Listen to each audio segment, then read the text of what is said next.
Solía ser un aventurero urbano. Solíamos hacer excursiones con mi grupo por los rincones más oscuros de la ciudad, explorando edificios abandonados, hospitales que el tiempo había olvidado y antiguas fábricas que guardaban secretos. Habíamos recorrido todo tipo de lugares: un hospital psiquiátrico cerrado desde los 70, un parque de atracciones en ruinas en el borde de la ciudad y una vieja mina de carbón donde el aire parecía más denso que la niebla. Pero lo que más me marcó no fueron esos lugares. No. Lo que más me aterró fue lo que encontré en un pueblo que ni siquiera figuraba en los mapas. Un lugar que parecía sacado de un sueño, o quizás de una pesadilla. El pueblo de Glimmer Falls, en el corazón de las montañas de Kentucky. Había oído rumores de él en foros de exploradores urbanos, pero nunca pensé que sería algo más que otra leyenda urbana. En una de nuestras excursiones más recientes, decidimos ir más allá de lo habitual. No más fábricas ni hospitales. Queríamos algo diferente. Así que, después de algunas búsquedas, encontramos Glimmer Falls, un lugar aislado, escondido entre bosques densos y con una historia que te ponía los pelos de punta.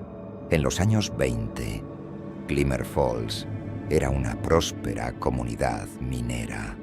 Un pueblo que vivía de las minas de carbón y de una pequeña fábrica textil que producía más de lo que cualquier pueblo pequeño podría necesitar.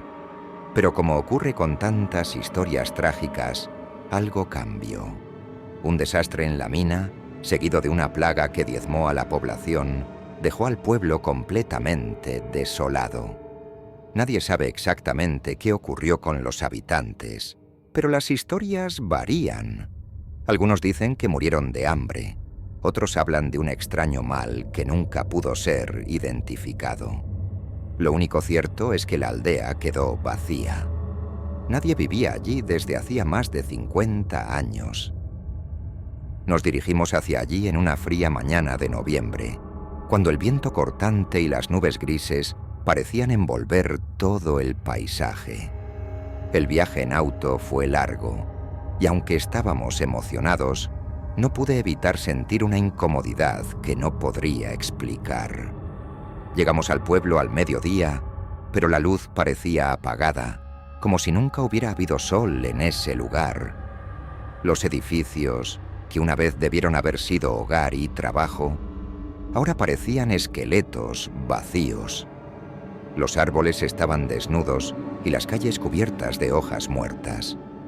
Al caminar por el pueblo, todo lo que podíamos oír era el crujir de nuestras botas y el viento que pasaba entre las estructuras vacías.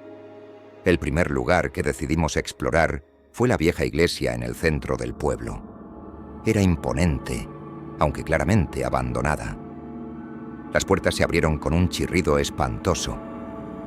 Cuando entramos, un aire pesado y agridulce nos envolvió. El olor a humedad y moho llenaba el aire, y cada paso parecía resonar más de lo que debería. Las bancas de madera estaban rotas y cubiertas de polvo. En la pared, una cruz había sido desgastada por el paso del tiempo. Y debajo, algo que nunca olvidaremos, un mensaje garabateado en rojo, como si hubiera sido escrito con sangre. No te quedes aquí. Al principio, tratamos de reírnos de ello. Después de todo, habíamos visto todo tipo de grafitis espeluznantes en otros lugares abandonados. Pero algo en ese mensaje, algo en el aire de ese pueblo, hizo que nos sintiéramos incómodos. Decidimos seguir explorando. Caminamos por las calles desiertas y nos dirigimos a la antigua tienda general, donde las estanterías aún tenían cajas y productos, aunque estaban tan deteriorados que apenas podían reconocerse. Pero lo que nos hizo detenernos fue la atmósfera opresiva que se sentía en el aire. Todo parecía normal, pero al mismo tiempo, nada lo era. Cuando llegamos al antiguo edificio del sheriff, lo que vi en la pared me heló la sangre. En letras grandes, desordenadas y desfiguradas, estaba escrito: si te sangra la piel, deja este lugar y no mires atrás. En ese momento, una ola de miedo recorrió mi cuerpo. Volví corriendo al grupo, pero algo extraño había comenzado a ocurrir. Tom, el miembro más entusiasta de nuestro grupo, estaba diferente. Al principio pensé que estaba cansado, pero pronto me di cuenta de que algo no estaba bien. Su rostro palidecía, sus ojos parecían perdidos en la distancia. Empezó a tambalear y se desplomó contra la pared. Fue entonces cuando algo que nunca habíamos imaginado sucedió. Comenzó a sangrar por la nariz, y no de una manera normal. Era como si todo su cuerpo estuviera reaccionando de una manera violenta a algo en ese lugar. Tratamos de ayudarlo, pero su reacción fue de rechazo total. «¡No me toquen!», gritó, empujándonos lejos de él. La sangre no paraba de brotar y en su cara se había una expresión de horror puro. No podíamos entenderlo. ¿Qué estaba pasando?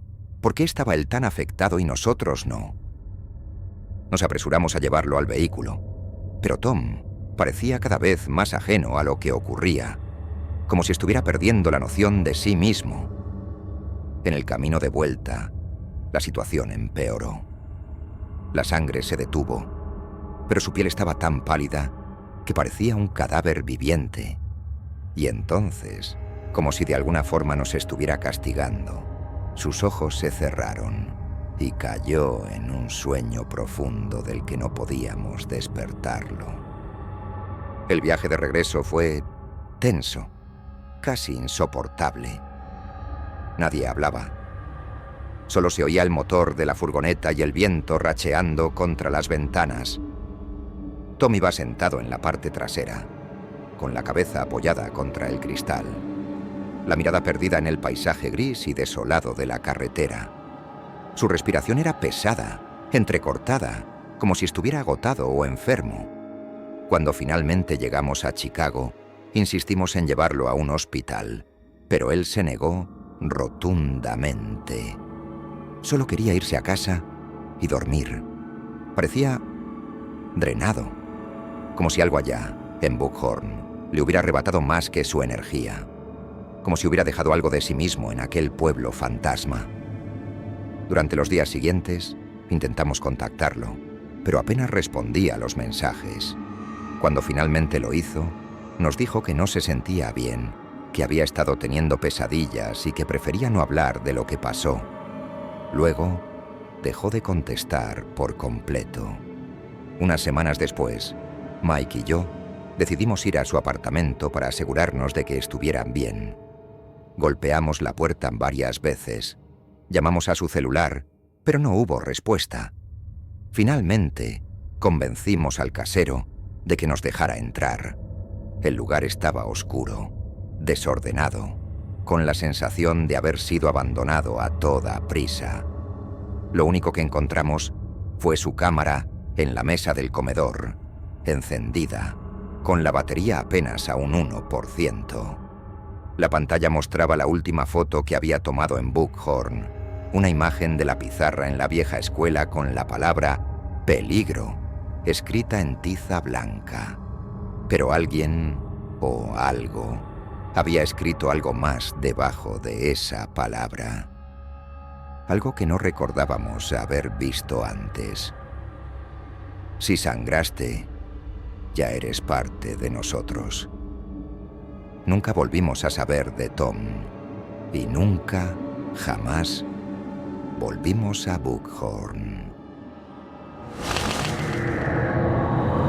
¿Qué te ha parecido esta historia? Si te ha gustado, suscríbete, dale a like y comparte para ayudarme a crear más cuentos macabros.